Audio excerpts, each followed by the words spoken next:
पुराने कपड़ों के बदले हम क्या ले लेते हैं, कोई भी बर्तन ले लेते हैं, स्टील का बर्तन ले या फिर प्लास्टिक के टप ले, राइट। तो वो क्या किया जा रहा है, गुड्स के बदले गुड्स दी जा रही है। अन्नकूट वाले दिन क्या होता था गाँव के, अभी भी होता है ये, मैंने भी खुद देखा है। क्या होता है कि जब आप मंदिर के अंदर जाके जब प्रसाद लेके आते हैं ना, तो प्रसाद लेने से पहले कुछ एक अमाउंट देनी पड़ती है। तो वैसे बहुत से लोग कैश में भी दे देते हैं, बट अभी भी गाँव के अंदर क्या की जाती है, लोग क्या करते हैं, गेहूँ देते हैं, वीट देते हैं मंदिर वालों को, और मंदिर वाले क्या करते हैं, फिर इनको इन रिटर्न ऑफ प्रसाद देते हैं। आप कोई सामान खरीदने जाते हैं तो आपको किसकी सबसे ज़्यादा रिक्वायरमेंट होती है, पैसे की ज़रूरत होती है आज के टाइम में देखा जाए तो, है ना। अब आप दिवाली की शॉपिंग करने वाले हैं तो उसके लिए आप कोई भी सामान खरीद रहे हैं, उसके लिए क्या चाहिए, पैसा चाहिए, मनी चाहिए, जो कि एक ऐसा नोट होता है जिसके ऊपर बहुत सारी इंस्ट्रक्शन लिखी होती है, गवर्नर के साइन होते हैं, उसके ऊपर मनी की वैल्यू लिखी होती है कि इस नोट की वैल्यू क्या है, इतने में इस वैल्यू को आप, इस वैल्यू के अंदर आप कोई कितना सामान खरीद सकते हो, वो सब चीज़ आपको पता होती है ना। वो कैसे पता है, इस नोट के द्वारा जिसके ऊपर गांधी जी की फ़ोटो छपी होती है ना। तो ये कहने का मतलब कि कोई भी हम जब कोई सामान खरीदते हैं, कोई भी सामान जब भी कहीं पर भी किसी भी जगह पर कैसा भी सामान खरीदे, हमें किसकी ज़रूरत होती है, पैसे की ज़रूरत होती है, मनी की ज़रूरत होती है। बट आपके दिमाग में ये क्वेश्चन आया होगा, कभी ना कभी तो आया होगा कि मनी से पहले ऐसा कौन सा सिस्टम था कि हम फिर भी सामान खरीद सकते हैं, है ना, बहुत लॉजिकली। तो यहाँ पर एक एग्जाम्पल के साथ समझते हैं, ठीक है। ये दो पार्टी हैं, ये है मिस्टर एक्स और ये है मिस्टर वाई, ठीक है। और ये प्रोफेशन से क्या हैं, फार्मर है, ठीक है। अब इसने कितना, किस चीज़ का प्रोडक्शन किया, मैं कहती हूँ कि इसने किया प्रोडक्शन राइस का, ठीक है। अब इसके पास इतना भंडार है राइस का, ये सारा का सारा क्या है, राइस है। दैट मीन्स कहने का मतलब ये कैसे में पड़ा है, सरप्लस में है, इसके पास सरप्लस में राइस है, जो इसके खुद की कंजप्शन का था उसने रख लिया, बाकी बचा क्या होगा, सरप्लस में होगा, मीन्स कि उसके पास ज़्यादा है। और उसको अब रिक्वायरमेंट है वीट की, गेहूं की, उसको नीड किस चीज़ की है, अब वीट की, ओके। अब इसके पास है राइस, इसको चाहिए अब वीट। दैट मीन्स ये जो मिस्टर एक्स है ऐसे व्यक्ति को ढूंढेगा जिसके पास वीट का सरप्लस हो, जो इसकी नीड को कंप्लीट कर सके। समझ पा रहे हैं, चलो जी। ये मार्केट में बहुत घुमा, आखिरी में आने के बाद मुझे उसे देखने को मिला कि जो मिस्टर वाई है इसके पास वीट का बहुत सारा सरप्लस रखा हुआ है, मीन्स कि ये वीट का प्रोडक्शन करता था और इसके पास भी अब वीट की क्या है, सरप्लस है। दैट मीन्स अब वीट इसके पास बहुत ज़्यादा एक्सेस अमाउंट में रखा हुआ है। और इसकी भी नीड क्या है, इसकी नीड है कि इसे राइस परचेज करने हैं, राइस खरीदने हैं। तो ये भी एक ऐसे व्यक्ति को ढूंढेगा जिसकी रिक्वायरमेंट क्या है, वीट है, जिसके पास सरप्लस क्या होगा, राइस होगा। समझ पा रहे हैं, मीन्स कि दोनों एक दूसरे के ऐसे व्यक्ति को ढूंढेंगे जो उनके पास खुद के पास है, वो तो क्या है, दूसरे पर्सन की रिक्वायरमेंट होनी चाहिए, दूसरे पर्सन की ज़रूरत होनी चाहिए, और जो खुद वो सेल कर रहा है तो उसकी रिक्वायरमेंट होनी चाहिए, और जो उससे वो खरीद रहा है वो आपकी रिक्वायरमेंट होनी, दैट मीन्स जस्ट अपोजिट होना चाहिए। अब मिस्टर एक्स के पास सरप्लस क्या है, राइस है, मिस्टर वाई की नीड क्या है, राइस है। क्या दोनों एक दूसरे की डिमांड कंप्लीट कर सकते हैं, यस ऑफ कोर्स। कहने का मतलब जब क्या की जा रही है, गुड्स के बदले में गुड्स। अब मैं क्या करूँगी, ये जो मिस्टर एक्स है इसको तो क्या दिया जाएगा, वीट दिया जाएगा, ठीक है, और मिस्टर वाई को क्या दिया जाएगा, राइस दिया जाएगा। जब क्या किया जा रहा है, गुड्स के बदले गुड्स एक्सचेंज हो रहे हैं। एक्सचेंज का मतलब समझते हैं, लेन देन हो रहा है, गुड्स के बदले गुड्स दी जा रही है। ऐसे सिस्टम को हम क्या कहते थे, बार्टर सिस्टम कहते थे, जिसके अंदर मनी का कोई भी यूज़ नहीं है, कोई भी यूज़ नहीं है। समझ पा रहे हो। तो पहले के टाइम में ये बार्टर सिस्टम होता था। आज भी बहुत सारे गाँव में ऐसा मिलता है। आपने देखा होगा कि जो गलियों में ये जो पुराने कपड़ों के बदले हम क्या दे लेते हैं, कोई भी बर्तन ले लेते हैं, स्टील का बर्तन ले या फिर प्लास्टिक के टप ले, राइट। तो वो क्या किया जा रहा है, गुड्स के बदले गुड्स दी जा रही है। अब उनकी रिक्वायरमेंट क्या है, कपड़ा है, ठीक है। जो गलियों में घूमने वाले स्ट्रीट वॉकर होते हैं ना, उनकी रिक्वायरमेंट क्या है, उनको कपड़े कलेक्ट करने हैं। और हमने क्या देखा कि कपड़ों के बदले में हमें क्या मिल रहा है, टप, बाल्टी या फिर कोई भी बर्तन या फिर कोई भी ऐसा इक्विपमेंट जो आपकी नीड के अकॉर्डिंग है, वो सब कुछ रखता है। गाँव में देखा है ना, बहुत सारे ऐसे एग्जाम्पल मिल जाएंगे। और भी ऐसे एग्जाम्पल है, जैसे कि दिवाली के बाद जैसे जो अन्नकूट आते हैं, है ना। अन्नकूट वाले दिन क्या होता था गांव के, अभी भी होता है ये, मैंने भी खुद देखा है। क्या होता है कि जब आप मंदिर के अंदर जाके जब प्रसाद लेके आते हैं ना, तो प्रसाद लेने से पहले कुछ एक अमाउंट देनी पड़ती है। अब तो वैसे बहुत से लोग कैश में भी दे देते हैं, बट अभी भी गाँव के अंदर क्या की जाती है, लोग क्या करते हैं, गेहूँ देते हैं, वीट देते हैं मंदिर वालों को, और मंदिर वाले क्या करते हैं, फिर इनको इन रिटर्न ऑफ प्रसाद देते हैं। वैसे बहुत से गांव में, अगर आपके गांव में नहीं होता, मैं वैसे बता देती हूँ, ऐसा होता है, ठीक है। और ये जो स्ट्रीट वाला एग्जांपल दिया, जो गलियों में घूमने वाले जो रिटेलर्स होते हैं, सामान बेचते हैं, ये भी एक तरह से बार्टर सिस्टम का एट प्रेजेंट भी ये बहुत अच्छा एग्जाम्पल है। एग्ज़ाम के अंदर एग्जाम्पल्स बहुत सारे देखे आने हैं, इवन ये क्वेश्चन कैसा भी है, ठीक है। देन उसके बाद इसके अंदर बहुत सारी कमियां नज़र आई, जिसके कारण मनी का कंसेप्ट इन्वॉल्व हुआ, ठीक है। मनी का कंसेप्ट सामने आया। सबसे पहली बात तो डिफ़िकल्टी ये हुई कि आपकी जो नीड है, आपकी वीट की नीड थी और दूसरी की राइस की नीड थी। इस नीड के ढूंढना, मार्केट में ढूंढना कि क्या आपकी भी ऐसी नीड है, क्या आपकी भी ऐसी नीड है, ऐसे ढूंढना बहुत बड़ा ही मुश्किल वाला टास्क है, बहुत डिफ़िकल्ट टास्क है। तो ऐसे एक ऐसे पर्सन को ढूंढना जिसकी नीड और आपकी सरप्लस दोनों मैच होती हो, उस पर ऐसी सिचुएशन को क्रिएट करना बहुत डिफ़िकल्ट टास्क है। पहला पॉइंट तो ये हो गया, ठीक है, जिसे हम क्या कहेंगे, डबल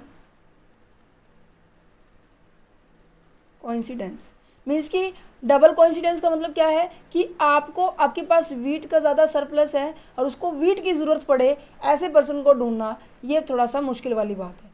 दूसरी नंबर की बात, अब यहाँ पर देखो, ये राइस की वैल्यू कुछ और होती है, चावल कुछ और भाव आपको मिलते हैं मार्केट के अंदर, और वीट कुछ और भाव मिलते हैं, बट आपके यहाँ पर वैल्यू का कोई मैटर नहीं किया, there is a no value. वैसे आपने क्या किया, गुड्स के बदले गुड्स लिया, दैट्स इट। कोई मैटर नहीं किया उसकी वैल्यू कितनी है, उसकी क्वांटिटी कितनी है, उसको मेज़र किया जा रहा है नहीं किया जा रहा, ये बात की जा रही है। अब मैं ये कहूँ कि गोल्ड के बदले एक पर्सन ऐसा है जिसके पास गोल्ड लिखना था, चलो कोई नहीं, एक पर्सन ऐसा है जिसके पास गोल्ड ज़्यादा है, ठीक है, एक ज्वेलर है ये। एक पर्सन ऐसा है जिसके पास, ये जो फार्मर है उसके पास टमाटो ज़्यादा है, टमाटर ज़्यादा है, इसकी रिक्वायरमेंट टमाटो है, इसकी रिक्वायरमेंट गोल्ड है। ये कहेगा कि लो आप मुझे टमाटर देना, मैं आपको गोल्ड दूंगा। क्या टमाटर और गोल्ड का सेम वैल्यू है, दोनों की सेम रेट है? नो, दैट्स अ रीज़न कि मनी की वैल्यू यहाँ पर भी ज़रूरत पड़ रही है। पहला पॉइंट आपको डबल कोइंसिडेंस पर्सन को ढूंढना मुश्किल लग रहा था। दूसरा पॉइंट क्या है कि इसकी वैल्यू को एग्जैक्ट मेजर करना, ये भी एक डिफ़िकल्ट टास्क था पहले के टाइम में, बट आज के टाइम में हर चीज़ की वैल्यू अलग अलग है। आपको पता है गोल्ड अभी फ़िलहाल कितना है, 56 से लेके 60 के अराउंड चल रहा है, बट टमाटर का भाव देखो तो क्या है, 20 रुपये किलो नज़र आ रहा है। और हाँ, यूनिट को मेज़र किया जा सकता है एट प्रेजेंट। यूनिट के मेज़र के बेस पर हम क्या करते हैं, मनी की वैल्यू, मनी की पेमेंट करते हैं, पैसों की पेमेंट करते हैं, है ना। तो यहाँ पे क्या है, जैसे कि मैं अगर बताऊँ, जो भी लिक्विड फॉर्म में होते हैं सब्सटेंस, जो भी लिक्विड फॉर्म में होते हैं, जैसे कि तेल हो गया, पानी हो गया, दूध हो गया, इन सबको हम किस में माप सकते हैं, लीटर के अंदर माप सकते हैं। अब मैं ये कहूँ कि लीटर के अंदर भी मैंने आपको 3 एग्जाम्पल दिए, 3 पॉइंट दिए कि एक तो ऑयल है, सरसों का तेल मान लेते हैं, ठीक है, मस्टर्ड ऑयल मान लेते हैं, और एक मान लेते हैं वाटर, पानी, और एक मान लेते हैं मिल्क, दूध, ठीक है। तीनों लीटर में आते हैं, बट क्या तीनों का रेट सेम है, तीनों की वैल्यू सेम है? नहीं ना। तो यहाँ पर यूनिट को मेज़र करना भी एक टास्क था, दूसरा इसकी वैल्यू जो थी ये भी डिसाइड करना एक बहुत बड़ा टास्क था। दैट्स अ रीज़न कि मनी को इन्वॉल्व किया गया है। अगर मैं कहूँ कि ये जो मैं बातें बता रही हूँ, ये बार्टर सिस्टम की कहीं ना कहीं डिसएडवांटेज है, और यही डिसएडवांटेज एडवांटेज किसकी है, बोलो yes, that's a advantage of money. ठीक है, हमेशा याद रखना आपकी चैप्टर्स के अंदर कुछ पॉइंट ऐसे मिलेंगे, जैसे कि fixed and flexible exchange rate वाला चैप्टर किया था, चैप्टर नंबर 11 आपकी बुक का। उसके अंदर जो फिक्स्ड एक्सचेंज रेट की फीचर्स थी, वही फीचर्स डीमेरिट्स किसकी बनी थी, फ्लेक्सिबल की बनी थी, और फ्लेक्सिबल की मेरिट्स डीमेरिट किसकी बनी थी, फिक्स्ड की बनी थी। दैट मीन्स जस्ट अपोजिट है, आपको जस्ट ओनली फोकस करना है। ठीक है, चलो बढ़ते हैं नोट्स के ऊपर। देखो क्या लिखा हुआ है। सबसे पहले पुराने टाइम में क्या होता था, गुड्स के बदले गुड्स दी जाती थी, goods are exchange for the goods, goods के बदले गुड्स दी जाती थी। उस टाइम पे मनी की किसी भी तरह की कोई रोल नहीं था, कोई सिस्टम नहीं था।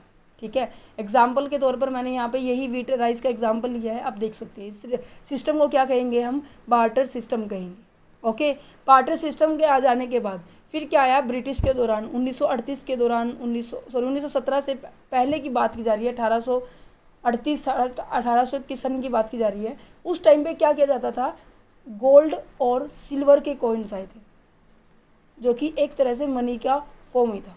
देन उसके बाद फिर एलॉय मेटल्स आया पेपर मनी के साथ, जो हम ये कहते हैं ना कि 1 रुपये का सिक्का है, 2 रुपये का सिक्का है, 3 रुपये का सिक्का है, 3 रुपये का तो नहीं, 5 का है, 10 का है, ये फिर ये आए थे।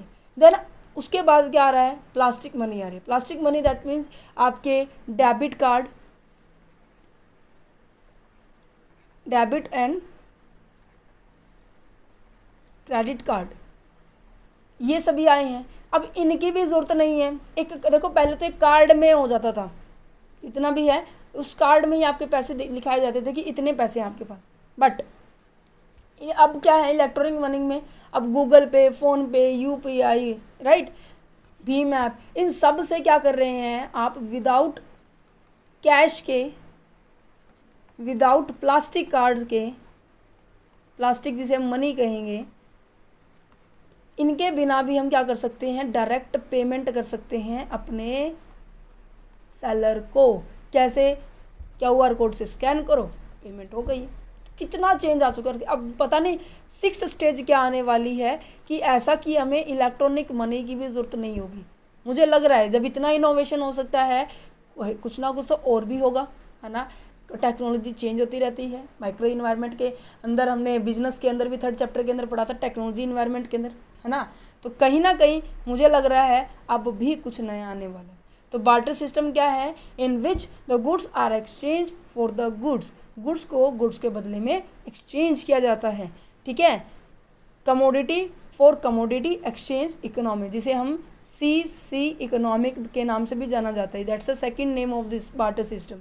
ओके, बट इसकी बहुत सी ड्रॉबैक्स थी जो भी हमने डिस्कस की। Double coincidence of the funds, कि ये ढूंढना बड़ा मुश्किल होता था कि जो आपके पास सरप्लस है और वही चीज़ें दूसरों की नीड है। यहाँ पे लॉजिक लिख लीजिए, जो आपके पास क्या है, सरप्लस है, वही दूसरे पर्सन की क्या होनी चाहिए, नीड होनी चाहिए। ऐसे पर्सन को ढूंढना, ऐसे पर्सन को ढूंढना बड़ा मुश्किल काम है ना। तो इस पॉइंट को क्या कहेंगे, double coincidence of the one, means need, surplus of rice, surplus of the cloth, different task है, दोनों को कंप्लीट करना। क्लॉथ की जगह मैंने यहाँ पे वीट का एग्जांपल लिया था, वीट भी कर सकते हैं, जैसे भी आपको सुटेबल है। ठीक है, नेक्स्ट क्या है कि lack of the common unit of the value, जो भी आप सेल कर रहे हैं। अब यहाँ पर मैंने किसका एग्जाम्पल ले रखा है, राइस का ले रखा है और क्लॉथ का ले रखा है, सॉरी, राइस और क्लॉथ का ले रखा है। राइस किस में अंदर मेज़र की जाती है, केजी के अंदर मेज़र की जाती है। क्लॉथ किसके अंदर मेज़र की जाती है, क्वांटिटी के अंदर मेज़र की जाती है। अब मैं कहूँ कि क्लॉथ्स लेके आने, अब क्लॉथ में तो बहुत सारी चीज़ें आती हैं, पैंट आती है, शर्ट आती है, सूट आती है, सलवार आती है, और भी चीज़ें, बहुत चीज़ें आती हैं। यहाँ पे क्वांटिटी है।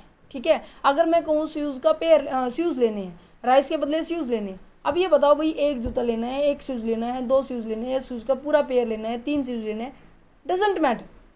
क्या किया जा रहा है यहाँ पर, एक जो यूनिट है, एक कमोडिटी है, दूसरी कमोडिटी के इक्वल नहीं है।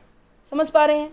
तो lack of the common unit of the value, that's some difficult task, किसको मेज़र करना भी डिफ़िकल्ट है, और इसकी वैल्यू को डिसाइड करना ये भी डिफ़िकल्ट है। Every goods is a measure in the different unit, सबको पता है हर एक गुड्स जो क्या है डिफरेंट डिफरेंट यूनिट में मेजर की जाती है। जैसे कि लिक्विड फॉर्म में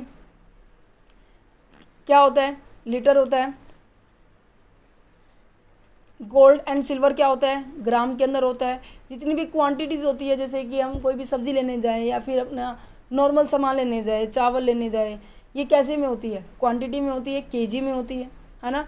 तो every goods have the different value, even the measurable unit is a similar. अब देखो यहाँ पर डिफरेंट डिफरेंट यूनिट के साथ साथ डिफरेंट डिफरेंट इनकी वैल्यू भी होती है। ये मैं ऑलरेडी एग्जांपल दे चुकी हूँ। तो कहने का मतलब money work as a common, money क्या कर रही है, कॉमन रोल अदा कर रही है। Denominations in which all the goods and services are express, जिसके अंदर सभी गुड्स एंड सर्विसेज को मेज़र किया जाता है, एक्सप्रेस किया जाता है। हर चीज़ को आप आज के टाइम में पैसे के साथ मोल कर सकते हो। अगर मैं इस पेन की बात बताऊं तो इस पेन को भी अब मैं मेज़र कर सकती हूँ। अगर मैं दूसरी पेंसिल की अगर बात बताऊं तो मैं इसको भी मेज़र कर सकती हूँ पैसे के अंदर। देखो क्वांटिटी अलग है, वैल्यू अलग है, कमोडिटी अलग है, फिर भी मैं इन दोनों को मेज़र कर सकती हूँ।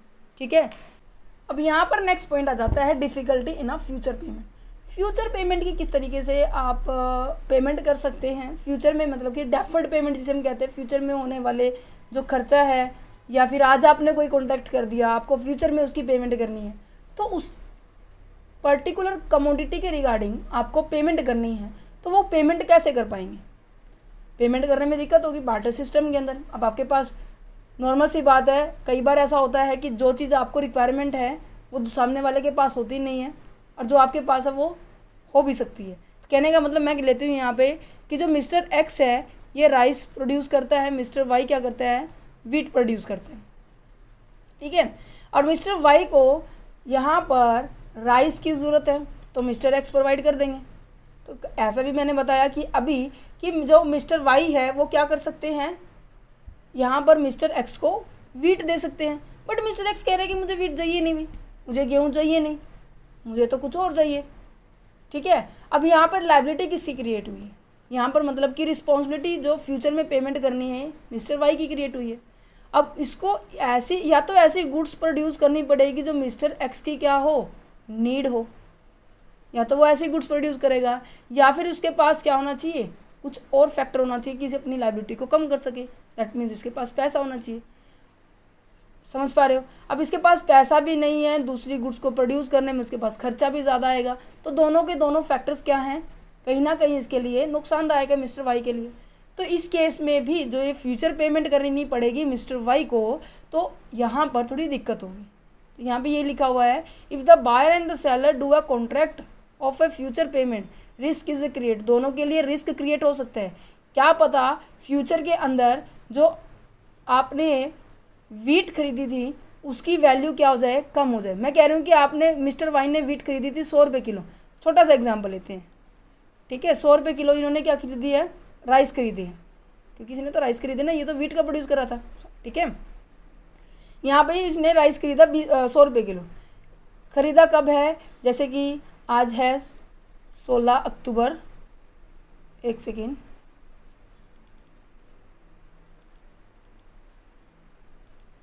अब ठीक है 16 अक्टूबर 2023 है। ठीक है, नेक्स्ट 16 नवंबर 2023 तक इसकी वैल्यू कम हो गई है, दैट मीन्स 80 रुपये हो गई है। तो नुकसान बताओ बेटा किसको है, मिस्टर वाई को है। मिस्टर एक्स को तो फ़ायदा है क्योंकि इसको पेमेंट तो इतने में रिसीव होगी, बट आज की वैल्यू देखें तो इसकी 80 है। नुकसान किसको हुआ, मिस्टर वाई को हुआ, 20 रुपये का नुकसान हुआ हर किलो पे। तो यहाँ पे कहते हैं कि रिस्क किसका क्रिएट होगा, दोनों का क्रिएट होगा। इवन ये रेट बढ़ भी सकता है, इवन ये रेट कम भी हो सकता है। अगर ये बढ़ घट रहा है तो दैट मीन्स फ्लक्चुएशन हो रही है, और फ्लक्चुएशन होगा रेट तो वैल्यू ऑफ द गुड्स, जो गुड्स की वैल्यू है वो भी ऊपर नीचे होगी, जिसके कारण रिस्क क्रिएट हो जाता है। नेक्स्ट पॉइंट क्या है कि difficulty of the storage of value and the transfer of value. Storage की बात की जाए, मैं कह रही हूँ कि आपने मुझे टमाटर दे दिए, मुझे टमाटर की ज़्यादा रिक्वायरमेंट थी और मैंने आपको राइस दिए। ठीक है, एक पर्सन है जो राइस का प्रोड्यूस कर रहा है और एक पर्सन है जो टमाटो को प्रोड्यूस कर रहे हैं। Is it clear. अब राइस टमाटो वाले ने जिसको टमाटो दे दिए, बदले में राइस ले लिया। राइस तो बेटा थोड़े बहुत दिनों के लिए स्टोर हो सकते हैं, ये तो खुश है, बट क्या टमाटो इतने दिन के लिए हो सकते हैं स्टोर जितने दिन के लिए राइस हो सकते हैं? अब घर में आप भी देखो, घर में आप क्या कर सकते हो, राइस को काफ़ी दिन तक स्टोर कर सकते हो, इवन 1 साल तक भी कर सकते हो। क्या टमाटर आप 1 साल से तक स्टोर कर सकते हो नॉर्मली? बिल्कुल भी नहीं। दैट्स अ रीज़न कि अगर जब बार्टर सिस्टम होता है तो वहाँ पर गुड्स को स्टोर करने के थोड़ा सा मुश्किल होता है, ठीक है। आप मनी को भी स्टोर कर सकते हो, ठीक है, आप मनी को ट्रांसफ़र कर सकते हो। कहते हैं कि स्टोरेज पॉसिबल किस केस में होगा, ड्यूरेबल गुड्स में होगा या फिर आपके नॉन लिविंग थिंग्स में होगा। जैसे कि अगर मैं फर्नीचर को स्टोर करने लग जाऊँ या टेबल को स्टोर करने लग जाऊँ, अलमीरा को स्टोर करने लग जाऊँ, फ़ैन को करने लग जाऊँ, लाइट को करने लग जाऊँ, ये हो सकती है। बट जितनी भी पेरिशेबल गुड्स होती हैं वो सुटेबल नहीं है कि हम उसको क्या करें, स्टोर करें। Is it clear? So that if we exchange the tomato to the onion then difficult to store of the long period. जब हम इन ऐसी पेरिशेबल गुड्स को एक्सचेंज करें, आगे मैं कहूँ दूध को भी स्टोर कर रही हूँ, सारी की सारी ऐसी गुड्स जो जल्दी ख़राब हो जाती है उसे बोलते हैं पेरिशेबल गुड्स, उन सभी को हम स्टोर कर रहे हैं, तो कहीं ना कहीं आपके पास क्या हो रहा है, दिक्कत क्रिएट हो रही है। तो कहने का मतलब आपको एक्सचेंज करने में प्रॉब्लम आ रही है, और एक्सचेंज करने की प्रॉब्लम को शॉर्ट आउट करने के लिए किसका कंसेप्ट आया, मनी का कंसेप्ट आया। क्यों? मनी के कंसेप्ट में आपको हर चीज़ का पता है। अब मैं कह रही हूँ कि आपको ये नोट है, इस नोट के ऊपर इधर लिखा हुआ है ₹100, तो आप कितने रुपए का सामान खरीदेंगे बताओ? 100 रुपये का ही खरीदोगे या उससे ज़्यादा का खरीद सकते हो? नहीं ना। तो कहने का मतलब इस मनी की वैल्यू के अकॉर्डिंग आप क्या कर सकते हो, कमोडिटी को परचेज कर सकते हो। तो यहाँ पर एक्सचेंज रेट को डिसाइड किया कि कितने में मतलब सामान खरीदा जा सकता है, आपको एग्जैक्ट वैल्यू पता चली, आप स्टोर भी कर सकते हो, ठीक है, फ्यूचर की पेमेंट भी कर सकते हो, दैट मीन्स डेफर्ड पेमेंट जिसे हम कहेंगे। समझ पा रहे हो? चलिए जी, money is the instrument that serve as the medium of exchange, store of value and measure of money and the standard for the deferred payment. कहने का मतलब कि एक ऐसा साधन है जिसकी हेल्प से हम गुड्स को सेल परचेज कर सकते हैं, एक्सचेंज कर सकते हैं, उसको स्टोर कर सकते हैं। लॉकर होता है, कर सकते हो। आजकल बैंकों के अंदर भी कैश को स्टोर किया जाता है, ठीक है, बट पेरिशेबल गुड्स को स्टोर नहीं किया जा सकता, ठीक है। इसकी हर एक गुड्स की पर्टिकुलर वैल्यू डिसाइड कर दी है, और आप डेफर्ड पेमेंट कर सकते हो, दैट मीन्स फ्यूचर की पेमेंट कर सकते हो। तो कहने का मतलब मनी एक ऐसी कॉमन यूनिट है जिसकी हेल्प से आप क्या कर सकते हो, किसी भी फैक्टर की पेमेंट कर सकते हो। यहाँ तक हुआ क्लियर? अब यहाँ पर आ जाता है मनी के कितने टाइप हैं।